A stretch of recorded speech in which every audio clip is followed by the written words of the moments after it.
Hello, আসসালামু আলাইকুম। শখের খামার ফরিদপুর ইউটিউব চ্যানেল এবং ফেসবুক পেজ থেকে ছোট্ট একটা শর্ট ভিডিও নিয়ে চলে আসলাম।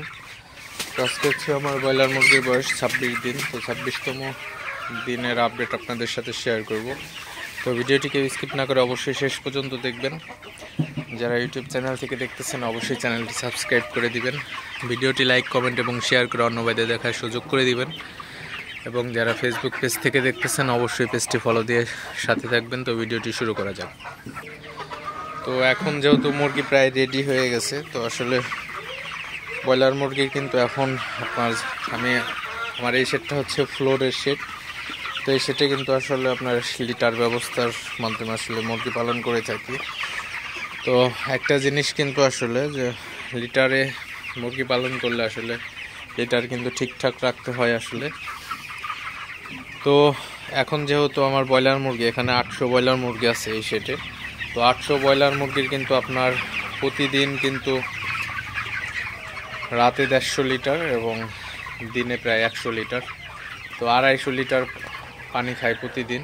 তো 250 লিটার পানি এবং প্রায় 150 কেজি খাবার খাই। তো এজন্য কিন্তু আসলে পানি বেশি খাওয়াতে কিন্তু আমার ঘরটা আসলে লিটার ভিজে যায় প্রতিদিনই হিসেবে। তো 2 দিন ধরে আসলে প্রতিদিনই লিটার রিপেয়ার করতে হইতেছে।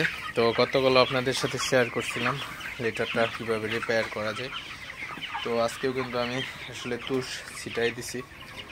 তো তুষের সাথে সাথে আপনারা যদি পারেন তো কাঠের গুঁড়া, অর্থাৎ কাঠের যে ভুসিটা পাওয়া যায়, তো সমেলের যে ভুসিটা, ওই ভুসিটাও আপনারা ব্যবহার করতে পারেন।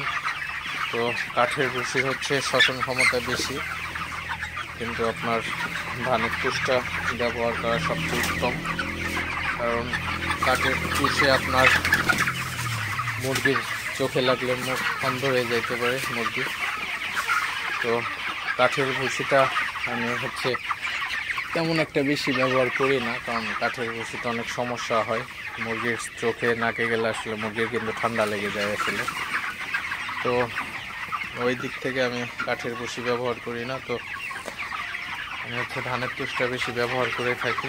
তো যাই হোক, আপনারা যারা ব্রয়লার খামারে আছেন তো অবশ্যই আপনার ব্রয়লার মুরগির বেশি বেশি যত্ন নেবেন। তো আমার মুরগি প্রায় রেডি হয়ে গেছে। আজকে 26 দিন বয়স। তো ওজনটা প্রায় 1 কেজি 400-500 গ্রাম চলে আসছে। তো শীতের ভিতরে ওজনটা একটু কম আসে আসলে স্বাভাবিকভাবেই।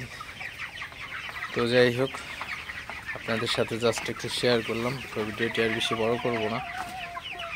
তো একটা কথা, যাদের ফ্লোরে মুরগি পালন করেন অবশ্যই লিটারের দিকে খেয়াল রাখবেন, কারণ লিটার ভিজে গেলে মুরগির ঠান্ডা লেগে যাবে এবং মুরগি অসুস্থ হয়ে যাবে। তো অবশ্যই আপনারা লিটার ব্যবস্থা ভালো রাখবেন।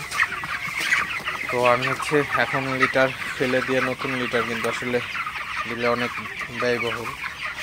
তাই জন্য হচ্ছে এই লিটারের উপর দিয়েই হচ্ছে নতুন তুষ ছিটাই দিলে কিন্তু আসলে লিটারটা ঠিকঠাক হয়ে যায়। আসলে প্রতিদিন এইভাবে দিলেই হয়ে যাবে আসলে। তো যাই হোক, ভিডিওটি আর বেশি বড় করবো না। সবাই ভালো থাকবেন, সুস্থ থাকবেন। শখের খামার ফরিদপুর ইউটিউব চ্যানেলটি অবশ্যই সাবস্ক্রাইব করবেন, লাইক করবেন, কমেন্ট করবেন এবং শেয়ার করে অন্য ভাইদের দেখার সুযোগ করে দিবেন। এবং যারা ফেসবুক পেজ থেকে দেখতেছেন অবশ্যই পেজটি ফলো দিয়ে সাথে থাকবেন। তো দেখা হবে অন্য কোনো নতুন ভিডিওতে নতুন কোনো তথ্য নিয়ে। সে পর্যন্ত সবাই ভালো থাকবেন। আসসালামু আলাইকুম।